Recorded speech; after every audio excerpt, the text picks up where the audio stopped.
murwanda ngo abarwayi nk'abo babayeho ubuzima bugoye kuko ahanini ngo bakumigwa eka mbere hakagira n'abahohoterwa. Abo barwayi bavuga ko ngo bakorerwa ibikorwa by'ubunyamaswa na bamwe mu bagize imiryango yabo canke abaturanyi, bikorwa birimwo ngo kubaboha canke kubugaranira ahabonyene. Abahinga mu vyerekeye amagara yo mu mutwe bo bavuga ko ngo gushikirwa n'ubwo burwayi atari bara riba riguye ngo kuko ubufise arashobora kuvugwa agakira. Ikigali ni inkuru ya Jean-Claude Mwambutsa. Ibibazo byo mu mutwe ni uburwayi bukunze gutera benshi ubwoba, ndetse ababufite bagahezwa mu miryango. Hari aho babahunga, abandi bakabafungirana ukwabo kugira ngo batagera aho abandi bari. Theogene Mutsinzi ni umwe mu bahuye n'iki kibazo. Namusanze mu nzu ye, bigaragara ko ari ntoya, akodesherezwa n'ubuyobozi bw'umurenge, aho aba wenyine mu gace gacucitse ka Gikondo mu nkengero z'umujyi wa Kigali. Mutsinzi avuga ko umuryango we usa n'uwamuhaye akato. Yambwiye ingorane z'umuntu wahuye n'iki kibazo zirimo ibikorwa bibi bakorerwa. Bamwe barabakubita, ugasanga n'ujyanwa kwa muganga ajyanwa aboshywe, ntibashaka uburyo wenda bamufatamo neza. Inzobere mu bibazo by'imitekerereze ariko zo zivuga ko ubu ari uburwayi busanzwe ndetse buvurwa bugakira. Madame Rose Mutesi ni umukozi w'umuryango urengera inyungu z'abafite ubumuga bw'indwara zo mu mutwe NOUSPR. Icyiza ni kumufata buhoro, ukamugira inshuti, ukamutwara ukamugeza kwa muganga. Niba umuntu agize uburwayi bwo mu mutwe ntabwo ari ryo herezo rye. Harukira ugakira burundu, ariko hakaba n'ushobora gukora akazi nk'abandi afata iyo miti, anywa imiti neza akayikurikirana, afite icyo yakorera umuryango. Uretse kunenwa bikorerwa aba barwayi, Mutsinzi kandi avuga ko imiti ihabwa abafite uburwayi bwo mu mutwe ishobora gutera ingaruka ku buryo bw'umubiri. Nk'umuntu mbese ageze mu bitaro, yari inshinge nabo nanjye nk'urugero nanjye bararonteye, noneho ugasanga umubiri ubaye wiki, noneho hagira amahirwe wasubira ugasanga hari ikintu cy'ubuzima cyahungabanye kubera rwa rushinge baguteye. Ibi kandi binemezwa na Madame Rose Mutesi uvuga ko abafite ubumuga bahohoterwa, ariko byagera kuba igitsina gore ho bikaba ibindi. Barimo gufatwa bakagira uburwayi bwa sida. Ubu hari abantu bafite abana batazi base, hakaba n'igihe hafatwa nk'uko nguko, noneho bakavuga bati rero nitudafatira hafi ejo bazaba bamutenda, bakamukorera kumufunga kubyara. Nyuma yo gukira ntabwo azabyara kubera ko bafunze burundu. Nubwo bamwe bavurwa bagakira, ngo biracyabagoye kwisanga mu muryango. Abahoranye akazi ngo ntibemererwa kugasubirana nyuma y'uko bavuye bagakira. Theogene Mutsinzi akavuga ko abantu bakwiye guhindura imyumvire bafite kuri ubu burwayi kuko atari karande.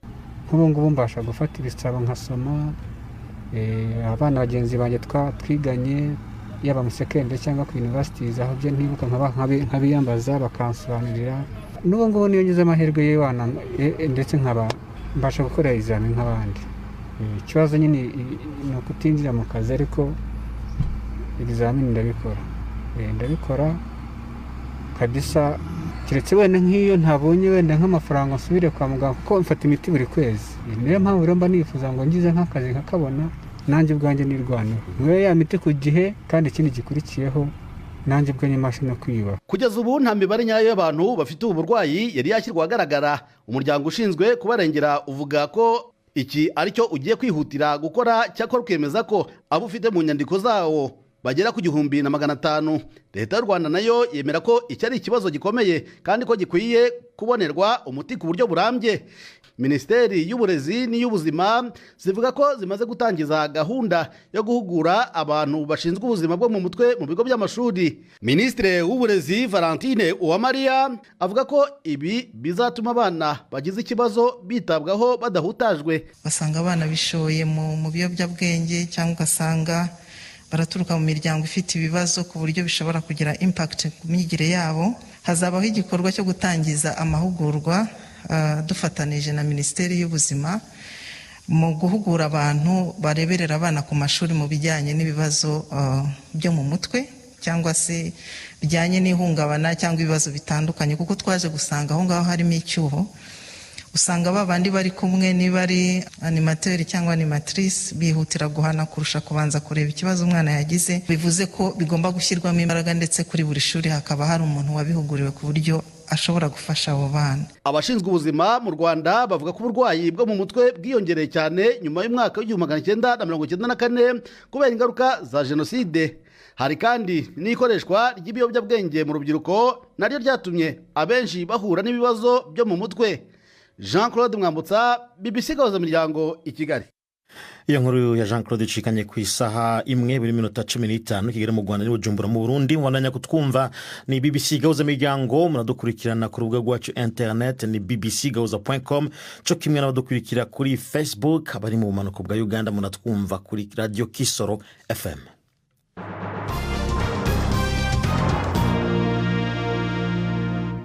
Tubandanirize mu burengero bwa Afrika, aho igipolisi ca Nigeria camenyesheje ko kiriko kirakora itohoza ku gisata cyaco kijejwe ivy'amategeko. Iri tohoza ryakurikiye urubanza rwashingishijwe n'abashingwamanza b'igipolisi batemera yuko umugwi ujeje gutohoza ku mabi yakozwe n'urwego ruhiga abasuma ruriho ngo mu buryo bukurikijwe amategeko. Ni inkuru ya Mayeni Jones mushikirizwa na Felin Gakwaya. Umuyobozi w'igipolisi Mohamed Adam yategetse yuko haba iperereza nyuma yaho ejo kuwa kane hacicikaniye amakuru ku mbuga nkoranyambaga.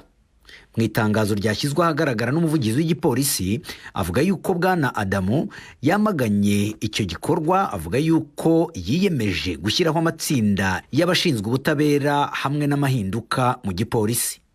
Ayo matsinda yashyizweho hirya no hino muri Nigeria nyuma yaho mu kwezi kwa 10 habereye imyigaragambyo yamagana ibikorwa by'igipolisi byo gukoresha ingufu z'umurengera. Abigaragambyaga basabaga yuko barandura itsinda ry'igipolisi rizwi ku izina rya SARS. Ariko nubwo iryo tsinda ryakuweho ntibyabujije imyigaragambyo gukomeza. Abigaragambya bateye indi ntambwe yo gusaba amahinduka mu gipolisi cyose. Amashyirahamwe arengera ikiremwamuntu yamaze igihe arega igipolisi cyo muri Nigeria kwambura abantu amafaranga yabo ku ngufu, gufunga abantu mu buryo bunyuranije n'amategeko hamwe no kwica abantu. Inkuru ya Mayeni Jones. Togaruke mu karere, ishami rya ONU rijejwe uburimyi FAO riragabisha ko abantu bashika hafi miliyoni 22 muri Republika ya Demokarasi ya Kongo bahanzwe nibura ry'ibifungurwa. Ico gitigiri kikaba rero kibandanya kwiyongera kuva mu mwaka uheze. Ahageramiwe cyane n'intara za Kivu ya ruguru na Kivu y'epfo mu buseruko bw'ico gihugu. Mugenzi wacu Siyaki Muhena yari Nairobi yaduteguriye iyi nkuru. Icegeranyo cashizwe habona n'ishami rya ONU rijejwe uburimyi kw'isi FAO kivuga ko igitigiri c'abantu bahanganye n'ibura ry'ibifungurwa rikomeye canke bageramiwe cyane gusumba ciyongereye birenze urugero. Ubu ico gitigiri kikaba cavuye ku bantu 15,600,000 mu bihumbi 2019, ubu kikaba kigeze ku 21,800,000.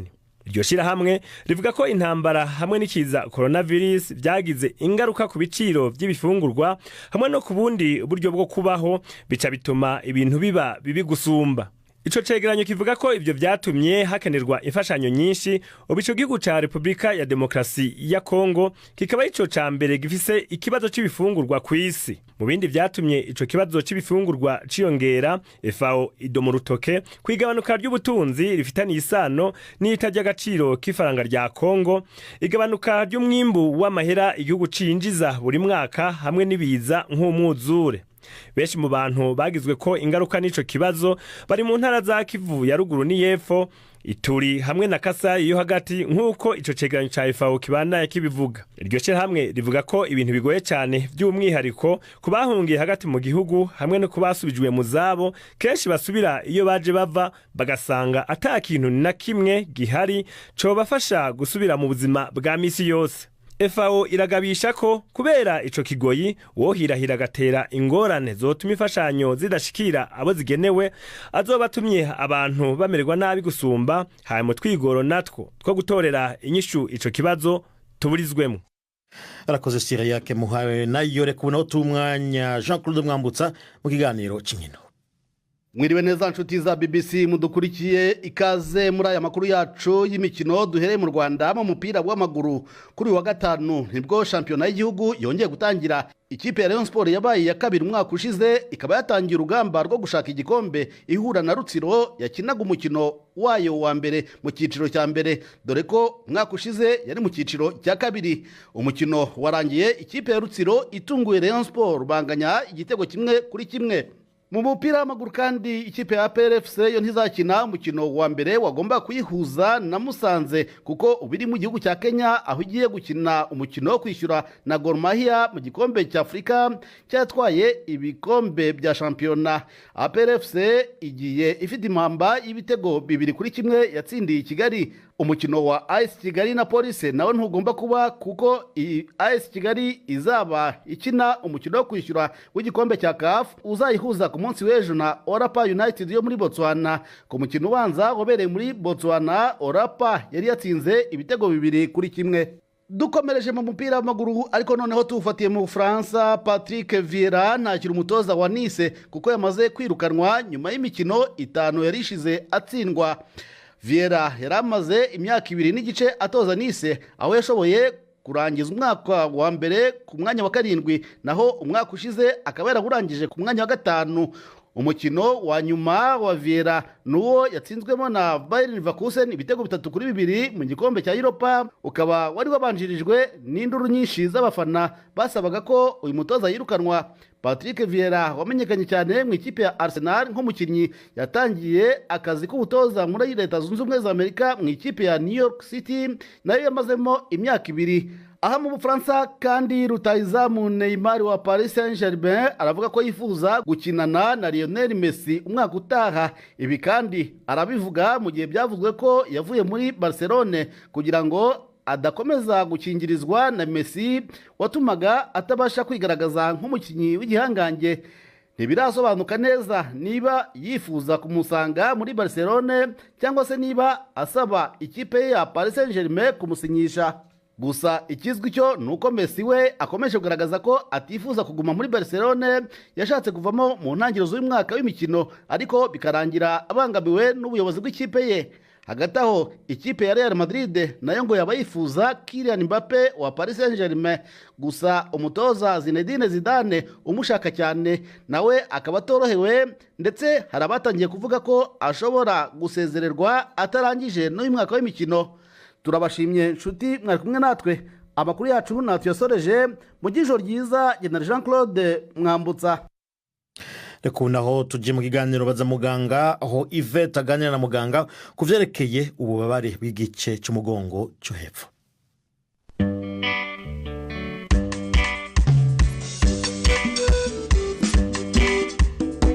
Mwiriweho neza. Uyu munsi turaganira ku burwayi bita lombalgie bufata igice cyo hasi cy'umugongo bigatuma umuntu ababara. Turi kumwe na muganga Wiri Mucyo mu bitaro by'Umwami Faisal. Lombalgie ntabwo ari indwara ukwayo, ahubwo ni ikimenyetso cy'ubundi burwayi. Icyo bisobanura mu Kinyarwanda bivuze ko ari uburibwe bw'igice cy'umugongo cyo hasi. Uburwayi bushobora guturuka ku mpamvu zitandukanye, dushyira mu byiciro 2. Icyiciro cya mbere ni uburwayi bwaturutse ku mugongo ubwawo. Icyiciro cya kabiri ni uburwayi bwaturutse ahandi mu mubiri, noneho bugateza ibimenyetso mu mugongo. Duhereye ku cyiciro cya mbere, haba hari nk'uburwayi twakwita ko bworoheje, hakabaho n'uburwayi twakwita ko bukomeye.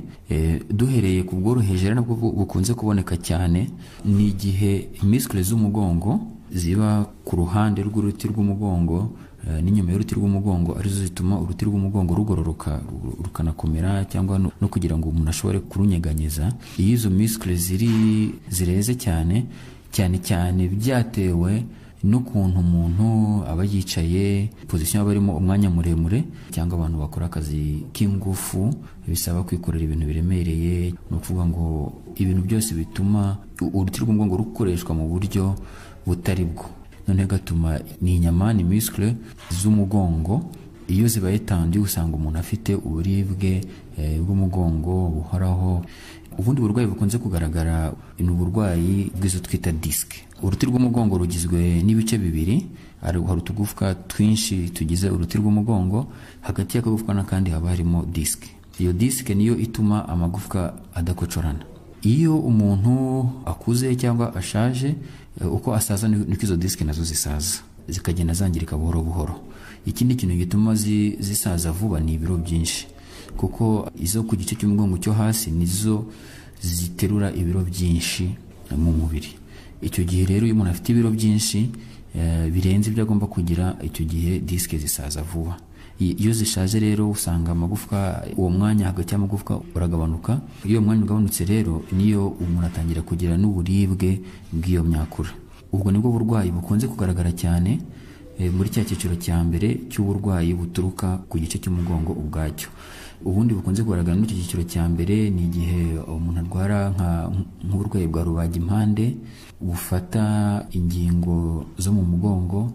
Ubundi burwayi ni uburwayi bw'amagufwa nayo asaza ubwayo, arizo twita osteoarthritis. Ni uburwayi bugenda akenshi bugendana n'imyaka, aho usanga n'uruti rw'umugongo rusa n'urwagoramye. Mu cyiciro cya kabiri aricyo cy'uburwayi buturuka ahandi mu mubiri, harimo indwara nyinshi cyane. Indwara nk'uko zishobora gufata ibice bitandukanye by'umubiri, zishobora no gufata ibice by'umugongo.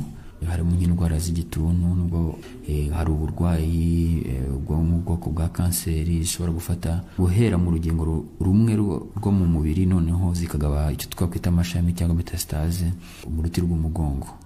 Hanyuma ibu burwayi bw'umugongo ku gice cyo hasi, uretse kuribwa hari ibindi bimenyetso umuntu agaragaza? Hari ukuribwa, ariko nanone ushobora kugira n'ibimenyetso mu maguru, cyane cyane kubera ko imitsi, imyakura yo mu maguru isohokera mu ruti rw'umugongo rwo hasi. Iyo rero ufite ikibazo mu ruti rw'umugongo, ya mitsi nagira ibibazo ukabyumvira mu maguru. Ushobora kugira ibinya, ushobora no kugira ikintu cyo gucika intege mu maguru, nabyo bikaba ikimenyetso ko ikibazo cyahereye mu mugongo. Abantu benshi bakunda gutaka umugongo, iki kibazo kiravurwa muganga? Yego, biravurwa. Hari ibyinshi, hari ibivurwa dushingiye ku bintu bijyanye n'imyitwarire cyangwa se lifestyle, imibereho y'umuntu, uko akoresha umugongo, ku buryo icyo kibazo cy'uburibwe bw'umugongo gishira burundu. Niyo bwaba ari uburwayi bukomeye, nubwo ubwo burwayi bwaba budakize burundu, ariko ibimenyetso ukabasha kubivura ku buryo akomeza kubaho ubuzima nk'uko bisanzwe. Kugira ngo umuntu yirinde icyo kibazo yakora iki? Ku bijyanye n'ibyo kwirinda, cyane cyane nk'abantu bakunze kurwara umugongo wiyongera, akabyuka mu gitondo nta kibazo afite, ariko umunsi wajya kurangira ugasanga umugongo uri kumurya. Icyambere ni ukwirinda kwicara umwanya muremure, ku buryo nka buri minota 30 ufata akaruhuko gatoya ugahagarara ukinanura, ku buryo twita stretching. Ikindi, haba hari intebe zabugenewe umuntu aba agomba kwicaraho, zifite uburyo zijyanye n'imiterere y'umugongo, ku buryo wicaye bihura neza kugira ngo ya mitsi y'umugongo itirega. Ibindi, ku bijyanye n'imirimo, gukora imirimo y'ingufu, abakora za siporo zo guterura ibyuma biremereye, hari uburyo muganga akugira inama y'uburyo wakoresha umugongo wawe kugira ngo utangirika. Muganga Wirimucyo watubwiraga ku burwayi bwo kubabara umugongo wo hasi. Ni hano rero dusoreje, muramukeho. Urakoze Yvette Kabatesi na muganga baganira. Reka imbere ko dusezerana bararikira imvo n'imvano y'ejo kuwa gatandatu, aho muzokumva abantu batwandikiye bifuza gutanga ivyumviro ku kiganiro twabashikirije ku itariki 24 na 31 z'ukwezi kwa 10 muri uno mwaka. Ikiganiro twaciyemwo ibice bibiri, kikaba cavuga ku mutekano muke ubandanya kuvugwa mu karere k'ubuseruko bwa Repubulika ya Demokarasi ya Kongo, na cyane cyane mu ntara ya Kivu y'Epfo mu karere ka Minembwe. Nimuze mucikwe rero nejo kwa gatandatu ku masa musanzwe mukurikirane nako ikiganiro imvo n'imvano. Reka ndayibutse zimwe mu ngingo nkuru z'amakuru twabashikirije no munsi. Ishami rya ONU rijejwe indimo FAO rigabisha ko abantu imiliyoni 22 muri Repubulika ya Demokarasi ya Kongo ngo bageramiwe n'ibura ry'ibifungurwa cyane cyane mu ntara za Kivu ya ruguru na Kivu y'epfo. Mu gihe rero isi yahimbaje ku munsi w'ejo hahise umunsi wahariwe kwita ku bafise ubugwayi bwo mu mutwe mu Rwanda, ngo abagwayi nk'abo ntiboroherezwa. N'amakuru yaragarikiwe na Prudence Ngiyumva, ndi kwa Patrick Misigaro. Mwakoze mwese mwadukurikiranye. Ano makuru mushobora gusubira kuyumva kuri Facebook cyangwa muciye ku rubuga rwacu bbcgahuza.com.